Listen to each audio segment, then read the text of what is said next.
ሰላም ጤና ይስጥልን የተከበራችሁ የቱዴይ መረጃ ቤተሰቦቻችን በያላችሁበት የዓለም ክፍል ሁሉ ሰላም ጤና ፍቅር እንዲበዛላችሁ እየተመኘው አሁንም እንዲሁ ከሀገር ውስጥና ከመላው ዓለም የተሰሙትን እጅግ ሊደመጡ የሚገባቸውን ወሳኝ እንዲሁም ሰበር የሆኑ መረጃዎችን በማጠናቀር ወደ እናንተ ይዤ ብቅ ብያለሁ።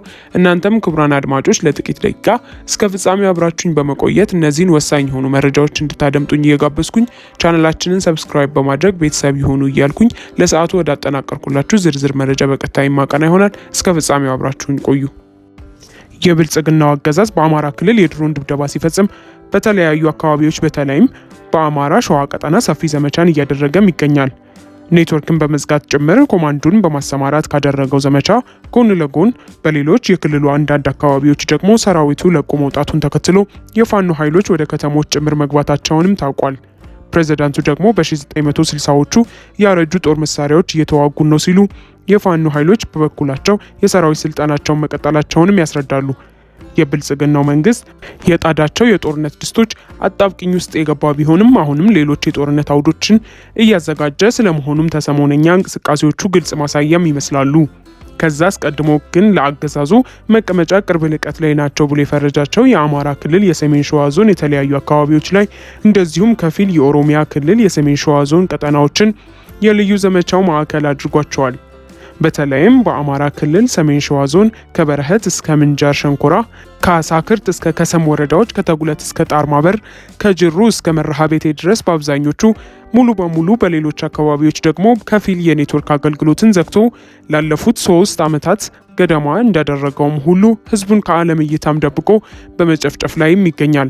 ይህንንም ዘመቻውን ደግሞ ብርጋዴር ጀነራል ተፈራ ማሞን ጨምሮ የፋኖ አመራሮችን ለማደን በሚል ኮማንዶውንና የጦሩ ሄሊኮፕተሮችን ጭምር ያሰማራበትም ነው የሆነው።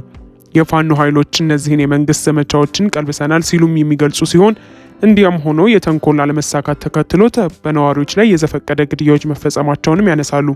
የፋኖ አዲሱ አደረጃጀት ይፋ ባደረገው መግለጫው በቅርቡ ለአብይ አህመድ የወሎ ጉብኝት ሲባል በተከፈተ የብልጽግናው ዘመቻ በወሎ ቀጠና በወቅት የተለያዩ ቀበሌዎች በነበረ የከባድ መሳሪያ ድብደባ ከ100 በላይ ነዋሪዎች ተገድለዋል። በትንሹ 40 አካባቢ የሚሆኑ የአርሶ አደሩ ቤቶችም ተቃጥለዋልም ብለዋል። በሰሜን ሸዋ ዞን ኤፍራታና ግድም ዘንቦ በተባለ አካባቢ ከ19 በላይ ናቸው የተባሉ አርሶ አደሮች ሲገደሉ እንስሳቶቻቸውም ተወስደዋል ሲልም ነው ያከለው። ይህ ያገዛዙ ጥቃት ደግሞ በድሮንም የታገዘ ነበር።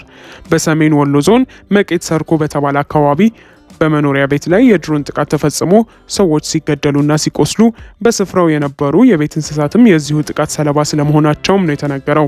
የብልጽግናው መንግስት እንዲህ ያለውን ህዝቡን ከግንኙነት ጭምር አቆራርጦ የሚያደርገውን ዘመቻም በሸዋና በወሎ ከፊል ቀጠናዎች ብቻ የገደበውም አይደለም።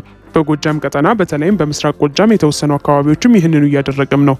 የፋኖ ታጣቂዎችም በጎጃምና በጎንደር ቀጠና የተለያዩ ስፍራዎች ላይ ጥቃቶችን ማድረሳቸውንም ይገልጻሉ። በጎጃም ደጋዳሞት ፈረስ ቤትን ጨምሮ ከፍኖተ ሰላም ወደ እጅጋ በመጓዝ ላይ የነበሩ ኃይሎች በቋሪት አካባቢ ደግሞ ከሰገዳ ወደ ብራዳማ በመንቀሳቀስ ላይ የነበሩ የመንግስት ወታደሮች ላይ አደረስናቸው ያሏቸውን ጥቃቶችንም በምሳሌነት ያነሳሉ። በጎንደር ቀጠና ስማዳ ወረዳ ወገዳ ከተማ አካባቢን ጨምሮ በማዕከላዊ ጎንደር ደግሞ ሰቀልትና ምርጫ አንድባ በሚጠሩት ስፍራዎች ላይ የመንግስት ኃይሎች ካምፖች ላይ ጥቃት ተፈጽሟልም ብለዋል። ከዚህ ጋር በተያያዘ መነጋገሪያ የሆነው ጉዳይ ደግሞ አገዛዙ ከበርካታ የደቡብ ጎንደር ከተሞች ጭምር ሰራዊቱን እያስወጣ ወደ ሰሜን የሀገሪቱ አካባቢዎች እያንቀሳቀሰ ነውም የሚለው ነው። በትንሹ 10 ይሆናሉ ከተባሉ የዞኑ አካባቢዎችም ለክልሉ የጸጥታ አካላት ቦታዎችን ለቆ የወጣ ቢሆንም የፋኖ ኃይሎች እንደገቡባቸውም ነው የተሰማው። የአማራ ክልልና ህዝቡ በእንዲህ ያሉ ሁኔታዎች የጦርነት የሞትና የመጎሳቆል ሜዳ ይሆን ዘንድ ከተፈረደበት እነሆ በአመታት እየተቆጠረም ነው። የብልጽግና የክልሉ ተላላኪዎች ደግሞ መወደስ አብይ ላይ ተጠምደዋል። አማራን ተላላኪ እያሉ አቶ ተመስገን ጥሩነህ አብይ አህመድን ከፈጣሪ የተላከልን ነውም ብለው ብልጽግናቸውን ደግሞ ተአምራትን እየፈጸመ ያለ ሲሉ የገለጹትም ከሰሞኑ በወሎ ሐይቅ በነበረ መድረክ ላይ ነበረ።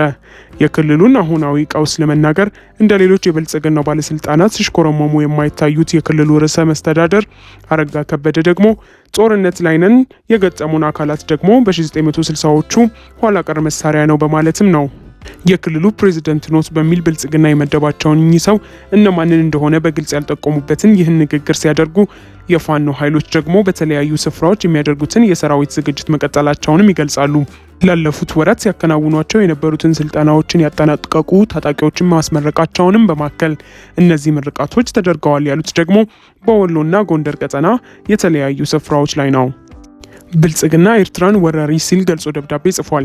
ይህንን ተከትሎ የሚሰጡ ምላሾችን ቀጥሏል። ፖለቲከኛው የሚከተለውን የጦርነት አዋጅ ነው ሲሉ፣ ባለሙያው ደግሞ የሚቀየር ነገር የለም፣ ይህ የብልጽግና የዲፕሎማሲ ጨዋታ ነው ባይ ናቸው። አገዛዙ የቀድሞ ጥፋት አጋሩን ሻዕቢያን በተመለከተ ደብዳቤ ሲጽፍ የአሁኑ የመጀመሪያም አይደለም። ባሳለፍነው ሐምሌ እንኳን ወደ ተባበሩት መንግስታት ዋና ጸሐፊም ሻዕቢያ እንደ ህወሓትና ፋኖ ያሉ ኃይሎችን ይዞ በዚህ ክረምት ጦርነት ሊከፍትብን ነው ሲል መግለጹ የሚታወስ ነው። ከዛም በዚህ ዓመት መጀመሪያ መስከረም ወር መገባደጃ ላይ የውጭ ጉዳይ ሚኒስትር ለተባበሩት መንግስታት ድርጅት ዋና ጸሐፊ አንቶኒዮ ጉተሬስ በድጋሚ በጻፈው ደብዳቤ የኤርትራ መንግስትና ህወሓት ጽምዶ በሚል ጥምረት ኢትዮጵያ ላይ ጦርነት ለመክፈት እየሰሩ ነው ሲል መክሰሱም አይዘነጋም። በእንዲህ ያሉ ደብዳቤዎች የሚታወቀው ብልጽግና አሁንም በአዲስ ደብዳቤ ተከስቷል። ይሄኛውን ደብዳቤ ልዩ የሚያደርገው በቀጥታ ለሻዕቢያ የተጻፈ መሆኑና በይፋ የኤርትራ ጦርን በወራሪነት የፈረጀም ነው። የሻዕቢያን ጦር የኢትዮጵያ ግዛቶችን መውረርን የተለያዩ አካላት ሲገልጹም በዛ አውዳሚ ጦርነትም ይህ ጦር የነበረው ተሳትፎንም ሲያስረዱ ከዓመታት በፊት በብልጽግና የገጠማቸው እስር፣ መሳደድ እንደነበርም የሚታወቅ ነው። በወቅቱ ይህንን 1001% እርግጠኛ ነን የኤርትራ ጦር የኢትዮጵያ ግዛት ውስጥ አልገባም ሲሉ ከሚታወሱት ዛዲግ ሻሮ እስከ ዲና ሙፍቲም ከብርሃኑ ነጋም እስከ ሌሎችም የብልጽግና ሹማምንት ድረስ የኤርትራ ጦርን መግባት ከመካድ ባሻገርም አገዛዙ ይህንን በሚናገሩ አካላት ላይ ዘመቻ ያደርግ እንደነበርም የቅርብ ጊዜም ትውስታ ነው። ራሳቸው ጠቅላይ ሚኒስትሩ ሻዕቢያ የያዘው በአልጀርሱ ስምምነት የተፈቀደለትን ቦታ ነው ሲሉ ያረጋገጡት እንደነበርም ሾርት ሜሞሪያን የሚሉት ህዝብ የዘነጋውም አይሆንም። ከሰሞኑ ግን በባሌም ይሁን በቦሌ አሰብ እንገባለን የሚል ዘመቻ ላይ ያሉት ብልጽግናዎች ለዚህ ተግባራቸው ይረዳቸው ዘንድ የሻዕቢያ ጦርን ጥፋቶችና ወራሪነትን ራሳቸውን ከቀደመ ንግግራቸው ጋር እያቃረኑም ቢሆን እንደ አዲስ አጀንዳቸውም አድርገውታል። አብይ አህመድ ከቀናት በፊት የኢሳያስ ጦር በአክሱምና በሌሎች የትግራይ አካባቢዎች የፈጸመውን ጭፍጨፋና ያደረሰውን ጥፋት አምነው የእሳቸውንና ያስተባብሮ ያሰማሩትን ሰራዊት ውድመት ግን ክደው ንግግር ማድረጋቸውም የሚዘነጋ አይሆንም። የዚህ ቀጣይ ክፍል ተደርጎ የተወሰደውና ብልጽግና የጻፈው ደብዳቤ ደግሞ ወቅታዊ መነጋገሪያም ሆኗል። በውጭ ጉዳይ መስሪያ ቤቱ በኩል የወጣውና ለሻዕቢያ ሚኒስትሩ ኡስማን ሳሌህ በሚል የተጻፈው ይህ ደብዳቤ ኤርትራን ወራሪ ይልና የሀገሪቱ ሰራዊት ተቆጣጥሯቸዋል ካላቸው የኢትዮጵያ ሉዓላዊ ግዛቶች እንዲወጣም የሚያስጠነቅቅ ነው።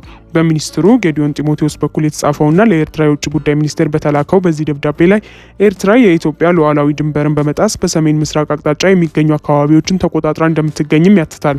ደብዳቤው አክሎም የኢትዮጵያ መንግስት በተደጋጋሚ የኤርትራ ጦር ከግዛቱ ለቆ እንዲወጣ መጠየቁን አስታውሶ ይህ ጥያቄው ተቀባይነት የሚያገኝ ከሆነ የባህር አገልግሎት ጉዳዮችንና በአሰብ ወደ በኩል የባህር መዳረሻን ጉዳይ ጨምሮ ሁሉንም የጋራ ጥቅም ጉዳዮችን ለመፍታት በድርድር ለመሳተፍ ፈቃደኛ መሆኑንም ያነሳል። በደብዳቤው የኤርትራ ሰራዊት ለረጅም ጊዜ የኢትዮጵያ ሉዓላዊ ግዛትን በመጣስ በሰሜን ምስራቅ አቅጣጫ ተቆጣጥሮ እንደሚገኝ ከመጥቀሱም ባሻገር ሁለቱ ሀገራት በሚወሰኑባቸው አካባቢዎች የኤርትራ ጦር በስም ላልተጠቀሱ የተለያዩ ታጣቂ ቡድኖች ቀጥተኛ የቁሳቁስ ድጋፍና እርዳታን እንደሚያቀርብን በመጥቀስም ይወነጅላል። የብልጽግናው መንግስት በደብዳቤው ላይ የአስመራው አስተዳደር በሉዓላዊነትና በድንበር ላይ ከሚፈጸመው ጥሰት በተደጋጋሚ እንዲታቀብም ቢጠይቅም ጥረቴ ግን ሰሚ አላገኝም ሲልም ይገልጻል። ባለፉት ተከታታይ ቀናትም ሁለቱን ሀገራት በሚያዋስኑ የድንበር አካባቢዎች የታዩ ለውጦች የኤርትራው መንግስት ተጨማሪ የጥፋት መንገድን መምረጡንም ያመለክታል ሲልም የውጭ ጉዳይ ሚኒስትር በደብዳቤው አመልክቷል። ሚኒስትሩ የኤርትራ መንግስት በደብዳቤው ላይ በስም ካልጠቀሳቸው ታጣቂዎች ጋር የኤርትራ መንግስት ወታደራዊ እንቅስቃሴ እያደረገ ስለመሆኑም ያክላል።